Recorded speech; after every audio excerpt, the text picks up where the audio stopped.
लखीमपुर मामले में केंद्रीय मंत्री अजय मिश्र के बेटे आशीष मिश्र की गिरफ्तारी न होने पर सुप्रीम कोर्ट ने सख्त टिप्पणी की है। आशीष मिश्र को लेकर सुप्रीम कोर्ट ने यूपी सरकार से सवाल पूछे हैं। कोर्ट ने कहा है कि हत्या मामले में आरोपी से अलग व्यवहार क्यों किया जा रहा है। क्या दूसरे मामलों में भी सरकार नोटिस भेजकर आरोपी को बुलाती है? अगर आरोपी पर 302 का केस दर्ज होता है तो पुलिस क्या करती है? सुप्रीम कोर्ट की टिप्पणी पर यूपी सरकार की ओर से वकील हरीश साल्वे ने कहा है कि किसानों की पोस्टमार्टम रिपोर्ट में गोली के निशान नहीं मिले, इसलिए उन्हें नोटिस भेजा गया था। लखीमपुर हिंसा पर यूपी सरकार की ओर से स्टेटस रिपोर्ट पेश की गई, लेकिन इस रिपोर्ट से सुप्रीम कोर्ट संतुष्ट नहीं है। आशीष मिश्रा को अब कल सुबह तक की मोहलत दी गई है। पुलिस ने आशीष को कल तक पेश होने के लिए फिर से नोटिस जारी किया है। लखीमपुर हिंसा मामले में सुप्रीम कोर्ट में हुई सुनवाई, हरीश साल्वे ने यूपी सरकार का पक्ष रखा है। अगली सुनवाई अब 20 अक्टूबर को होगी। आरोपी ने पेश होने के लिए और वक्त मांगा है। यह हरीश साल्वे का कहना था कि हमने 11 बजे तक पेश होने का समय दिया था, लेकिन आज वो पेश नहीं हुए। आरोपी के साथ अलग व्यवहार क्यों किया जा रहा है, ये सीजीआई ने पूछा, यानी सुप्रीम कोर्ट ने पूछा। 302 के केस में पुलिस क्या करती है? पोस्टमार्टम में गोली लगने से मौत की खबर नहीं है। इस कारण से हरीश साल्वे का यह आर्गुमेंट था कि उनको पूछताछ के लिए बुलाया गया है। शीर्ष अधिकारियों को इस मामले में निर्देश जारी किए गए हैं कि वो पूरे तरीके से तमाम एक्शन ले सकते हैं। यह भी हरीश साल्वे ने कहा। सभी मामलों में आरोपियों के साथ एक जैसा व्यवहार होना चाहिए, यह सुप्रीम कोर्ट का कहना था। कोर्ट ने यूपी सरकार से जवाब मांगा था कि मामले में जांच अब तक कहां पहुंची है, कौन कौन आरोपी हैं और अब तक उन्हें गिरफ्तार किया गया या नहीं। आइए जानते हैं आज की सुनवाई के दौरान किसने क्या दलील थी। आज राज्य सरकार की ओर से सीबीआई जांच की सिफारिश की गई। हरीश साल्वे जो कि वकील हैं यूपी सरकार के, उनका कि मामले में सीबीआई जांच की सिफारिश नहीं की गई। कोर्ट ने कहा मुख्य आरोपी के खिलाफ बेहद गंभीर मामला है। वहीं हरीश साल्वे ने कहा कि यूपी सरकार मुख्य आरोपी को नोटिस दे चुकी है क्योंकि हिंसा में गोली से मौत की पुष्टि नहीं है। फिर कोर्ट ने कहा कि हत्या के मामलों में आरोपी से अलग व्यवहार क्यों हो रहा है।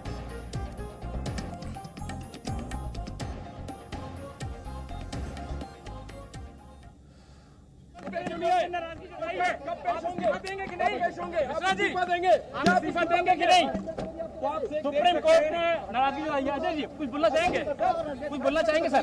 तो इस वक्त जो तस्वीरें आप देख रही हैं, अजय मिश्रा गृह राज्य मंत्री इस वक्त लखनऊ पहुंचे। लखनऊ एयरपोर्ट से तस्वीरें हैं और फिलहाल अभी यहां से मीडिया उनसे बात करने की कोशिश कर रहा है। अब यहां से वो लखीमपुर खीरी जा रहे हैं या कहीं और। फिलहाल जो है अभी मीडिया से अगर वो बात करेंगे तो पता लगेगा, क्योंकि सुप्रीम कोर्ट ने जिस तरीके का रुख अपनाया है स्टेटस रिपोर्ट से वो खुश नहीं है। दबाव कहीं ना कहीं केंद्रीय मंत्री पर भी बढ़ रहा है क्योंकि उनके पुत्र हैं आशीष मिश्र और उनका पता नहीं है। आज पेश होना था और पेशी भी नहीं हुई है। तो केंद्रीय मंत्री अजय मिश्रा लखनऊ पहुंचे हैं, वहां से अपनी गाड़ी में बैठते हुए अब लखीमपुर मामले की अगली सुनवाई 20 अक्टूबर को होनी है। लखीमपुर पर आज यूपी सुप्रीम कोर्ट में यूपी सरकार से कई सवाल किए गए। एक तो यह कि राज्य सरकार की ओर से सीबीआई जांच की सिफारिश की गई है। हत्या मामले में आरोपी से अलग व्यवहार क्यों?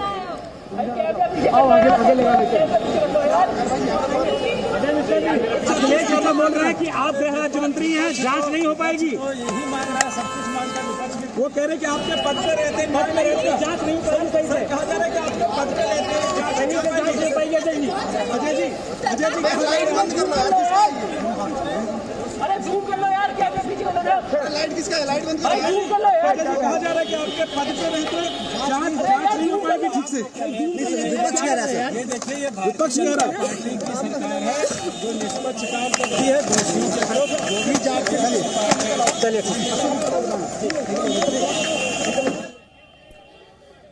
तो ये भारतीय जनता पार्टी की सरकार है, निष्पक्ष काम करती है, ऐसा कहना है मंत्री जी का। क्योंकि सवाल ये पूछा गया था कि विपक्ष लगातार कह रहा है कि आपके मंत्री पद पर रहते हुए जांच कैसे हो पाएगी।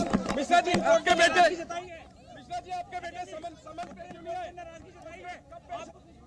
तो आशीष मिश्रा को लेकर के भी सवाल पूछा गया, लेकिन उस सवाल का कोई जवाब नहीं दिया। मीडिया वहां पर मौजूद था, ज्यादा उन्होंने बात नहीं की।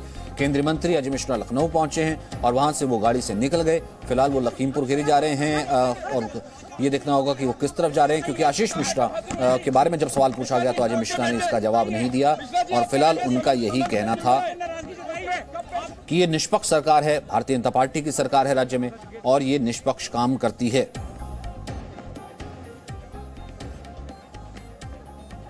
तो विपक्ष लगातार क्योंकि केंद्रीय मंत्री पर भी निशाना साध रहा है कि उनके पुत्र हैं आशीष मिश्र, उनका नाम है और प्रमुख नाम आरोपी के तौर पर उन्हीं का है। 302 का पर्चा, 302 का मामला दर्ज किया गया एफआईआर में। ऐसे में पिता जो हैं वो गृह राज्य मंत्री हैं। अब पिता पर जाहिर सी बात है दबाव होना लाजमी। आज सुप्रीम कोर्ट का जिस तरीके से स्टेटस रिपोर्ट को लेकर के सवाल उठाना, अब देखना यह कि यहां से आगे का घटनाक्रम कैसा होता है।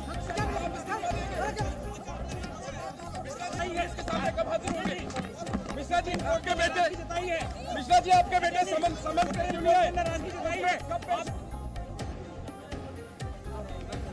राजू राज इस वक्त हमारे साथ जुड़ गए हैं, सुप्रीम कोर्ट से मौजूद हैं। राजू राज, अब दो तरीके की हलचल देखी, एक तो ये कि मोहलत जो है वो बढ़ा दी गई है क्या, अब कल तक का वक्त रहेगा और ये वक्त कल तक का कितने बजे का जब आशीष मिश्र पेश हो सकते हैं, और दूसरा ये कि अजय मिश्रा अभी हमने देखा वो लखनऊ पहुंचे हैं, किस तरीके का ऑब्जर्वेशन या किस तरीके की टिप्पणियां थी आज सीजीआई और सुप्रीम कोर्ट की तरफ से? बिल्कुल सचिन, बता दूं कि जो स्टेटस रिपोर्ट दाखिल की गई थी उसको लेकर सुप्रीम कोर्ट ने नाराजगी जाहिर की है और साफ तौर पे कहा कि जिस तरीके से एक 302 की दब्ध धारा लगती है तो उसमें आम लोगों के साथ कैसा सलूक किया जाता है और इस पूरे मामले में राज्य सरकार ने क्या किया। जो पुलिस अधिकारी जांच कर रहे हैं लोकल स्तर के हैं, तो क्या उनके रहते हुए जांच सही दिशा में जाएगी, उसको लेकर भी टिप्पणी की गई। उन्होंने ये भी बोला कि सीबीआई से अगर जांच कराई जाती है तो इसमें कोई और क्या विकल्प हो सकता है। तमाम बातें आज कोर्ट में ही है। कोर्ट ने सख्ती से तमाम तरह के निर्देश तो कुछ नहीं दिए, लेकिन हिदायत जरूर सरकार को दिए कि जैसे आम लोगों के साथ व्यवहार किया जाता है इस मामले में क्यों नहीं किया, क्यों नहीं गिरफ्तारी इस पूरे मामले में की गई। साफ तौर पर हरीश साल्वे की तरफ से यह जवाब दिया गया कि इस पूरे मामले में उन्हें नोटिस दिया गया, क्योंकि पोस्टमार्टम रिपोर्ट में गोली की बात की पुष्टि नहीं हुई, इसलिए उनको नोटिस दिया गया था जांच में शामिल होने के लिए। आज वो जांच में शामिल नहीं हुए, कल तक उन्हें जांच में शामिल होना है। अगर वो जांच में शामिल नहीं होते हैं तो उनके खिलाफ वारंट जारी किया जाएगा। क्या रहा पूरा कोर्ट में, बात करने के लिए हमारे साथ शिव कुमार त्रिपाठी हैं। इन्होंने ही चिट्ठी लिखी थी जिसको कोर्ट ने संज्ञान में लेते उस पूरे मामले की सुनवाई शुरू की। शिव कुमार त्रिपाठी जी, आज कोर्ट ने क्या कहा? कोर्ट स्टेटस रिपोर्ट से खुश नजर नहीं आई। देखिए, स्टेटस रिपोर्ट जब पेश किया गया तो कोर्ट ने जो उस पर मुख्य न्यायाधीश ने कहा और सारे जजेस उससे संतुष्ट नजर नहीं आए। उनको जो है उसमें ऐसा कुछ नहीं लगा कि जो राज्य सरकार निष्पक्ष कर रही हो। उनका मानना था 302 जैसा मैटर और उसमें मुख्य अभियुक्त को सम्मन जारी किया जाए। और आपको पता होगा कि एफआईआर 4 तारीख को हुई, 4, 5, 6 तक तो कोई कार्रवाई नहीं हुई। 7 को जब सुप्रीम कोर्ट ने संज्ञान लिया प्रकरण को, तब जाके आनंद फानन में मुख्य अभियुक्त को नोटिस जारी किया गया है। और आपने कभी नहीं सुना होगा कि 302 जैसे मर्डर में कभी नोटिस जारी किया जाता है कि आप राजा जैसे आए, हमको कुछ बताएं। सुप्रीम कोर्ट को इस चीज से बड़ी आपत्ति, क्या ऐसा ही आप जो है राज्य सरकार में अन्य लोग जो रह रहे हैं क्या उनके साथ भी ऐसी आम आदमी के साथ कार्रवाई करते हैं? उनका ये तल्ख टिप्पणी जो है ये बताती है कि कहीं ना कहीं वो उससे बहुत क्षुब्ध थे। सुप्रीम कोर्ट ने सख्त टिप्पणी की, किसी तरह का निर्देश नहीं दिया। मामले की सुनवाई 20 तारीख को, तो 20 तारीख में अब क्या होना है, क्या जवाब आना? हरीश साल्वे पेश हुए, उनका यह भी कहना था कि जो पोस्टमार्टम रिपोर्ट है उसमें गोली से मरने की पुष्टि नहीं हुई, इसलिए नोटिस जारी किया गया। देखिए, अगर आप उन्होंने कहा क्या सारी हत्या के प्रकरण में अगर पोस्टमार्टम में रिपोर्ट में नहीं आती है तो क्या हत्या का मुकदमा या कार्रवाई या गिरफ्तारी नहीं होती है? उन्होंने कहा कि जो है अगर वो इससे नाराज ना होते तो आज उनको ये शक ना होता, तो वो ये ना कहते कि डीजीपी जी साक्ष्यों को संरक्षित रखें। अगर साक्ष्य संरक्षित रहे, कहीं जांच एजेंसी अगर बदलाव होती है तो जो है साक्ष्य जो मिट नहीं ना पाए, ये इससे आप समझ सकते हैं। ठीक है राजू, मैं आपके पास वापस आता हूं क्योंकि इन्होंने चिट्ठी लिखी थी और उसके बाद सुप्रीम कोर्ट ने संज्ञान लिया और बाकायदा यूपी सरकार से स्टेटस रिपोर्ट मांगी थी, जिससे वो संतुष्ट फिलहाल नजर नहीं आ रही हैं। अजय मिश्रा जो हैं फिलहाल कुछ ही देर पहले की हम तस्वीर दिखाते हैं, जो वो पहुंचे लखनऊ एयरपोर्ट और वहां से अपनी गाड़ी से निकले हैं, वो तस्वीरें भी हम आपको दिखाते हैं। जिस वक्त उनसे सवाल किया गया कि जांच को लेकर के सवाल उठ रहे हैं, जांच किस तरीके से हो पाएगी, तो केंद्रीय मंत्री का कहना था कि ये भारतीय जनता पार्टी की सरकार है, निष्पक्ष सरकार है, तो जांच भी निष्पक्ष होगी। और उसके बाद ज्यादा बात उन्होंने नहीं की, लेकिन सबसे बड़ी बात जो कि फिलहाल दबाव कहीं ना कहीं होगा क्योंकि आशीष मिश्र उन्हीं के पुत्र हैं और फिलहाल वो आज पेश नहीं हुए। जी अजय जी लाइट बंद कर लो यार, किसका है ये? अरे जूम कर लो यार, क्या अरे लाइट किसका है? लाइट बंद करो यार। अजय जी कहा जा रहा है कि आपके पद पे रहते जांच नहीं हो पाएगी ठीक से। विपक्ष कह रहा है, ये देखिए ये विपक्ष कह रहा है पार्टी की सरकार है जो निष्पक्ष काम करती है, दोषियों के विरुद्ध जो भी जांच के चलिए। अजय जी लाइट बंद कर लो यार, किसका है ये? अरे जूम कर लो यार, क्या अरे लाइट किसका है? लाइट बंद करो यार। अजय जी कहा जा रहा है कि आपके पद पे रहते जांच नहीं हो पाएगी ठीक से। विपक्ष कह रहा है, ये देखिए ये विपक्ष कह रहा है पार्टी की सरकार है जो निष्पक्ष काम करती है, दोषियों के विरुद्ध जो भी जांच। वहीं सुप्रीम कोर्ट के गंभीर सवालों के बीच यूपी के डिप्टी सीएम केशव मौर्य ने कहा है कि लखीमपुर केस में किसी भी दोषी को बख्शा नहीं जाएगा। उन्होंने कहा कि इस केस में किसी का भी पद और प्रतिष्ठा जांच के आड़े नहीं आएगा। ये केशव मौर्य का कहना है। इतना भरोसा प्रदेश को और प्रदेशवासियों को जरूर दिलाना चाहते हैं कि किसी भी कीमत पे जो भी दोषी होगा वो बख्शा नहीं जाएगा, कि कोई पद या कोई प्रतिष्ठा या कोई अन्य दबाव किसी भी अपराध करने वाले के काम नहीं आएगा। मैं अभी किसी व्यक्ति का नाम, जो जांच चल रही है उस जांच में हम कोई इंटरफियर नहीं कर सकते, लेकिन दोषी अगर कोई पाया जाएगा तो उसे कोई बचा नहीं पाएगा। विशाल इस वक्त हमारे साथ मौजूद हैं। विशाल, दो डेवलपमेंट, एक तो सुप्रीम कोर्ट की सख्त टिप्पणी स्टेटस रिपोर्ट से बिल्कुल भी संतुष्ट ना होना, दूसरी तरफ केंद्रीय मंत्री का पहुंचना और यहां से वो निकल गए हैं। क्या अब किसी तरीके का कोई कार्यक्रम है उसके लिए पहुंचे हैं या फिर इसे कैसे जोड़ के देखा जाए? देखिए सचिन, सुप्रीम कोर्ट यूपी सरकार की स्टेटस रिपोर्ट से संतुष्ट नहीं है। अब तक की जो कार्रवाई यूपी सरकार ने लखीमपुर केस में की है, केंद्रीय गृह राज्य मंत्री अजय मिश्र टेनी लखनऊ पहुंचे हैं। वो लखनऊ एयरपोर्ट से वीवीआईपी गेस्ट हाउस जा रहे हैं, जहां पर यूपी बीजेपी अध्यक्ष स्वतंत्र देव सिंह से उनकी मुलाकात हो सकती है। हालांकि इसकी आधिकारिक पुष्टि नहीं है। यूपी के मुख्यमंत्री योगी आदित्यनाथ भी गोरखपुर से लखनऊ के लिए रवाना हुए हैं।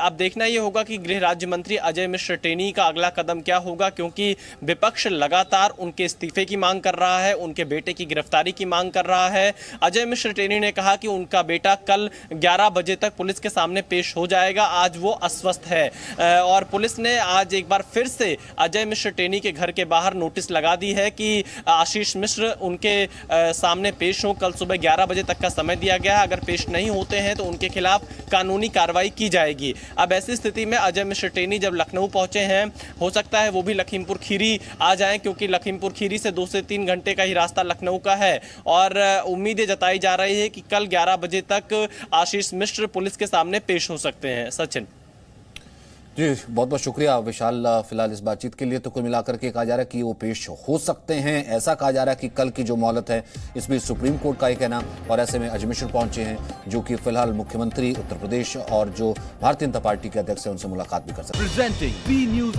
app available on Google Play and App Store. Download it now.